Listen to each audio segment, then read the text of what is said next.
Sometimes, you might bookmark a website on Google Chrome. Later, if you want to remove that bookmarked website from the Bookmarks section, you can do it easily. In this video, we'll explain how to remove a bookmarked website from the Bookmarks section on Google Chrome. To start, open the Google Chrome application. At the top, you'll see three dots. Click on them. When you do, you'll find the Bookmarks option. Click on it, and you'll see your bookmarked websites. If you don't see them right away, look for a back button at the top and click it.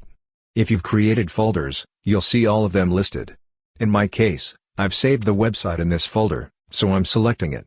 To delete the website from the Bookmarks section, look for the three dots next to it. Click those dots, and you'll see the delete option. Click on delete, and once you do, the website will be removed from the Bookmarks section. That's how you can easily remove any bookmarked website from Google Chrome.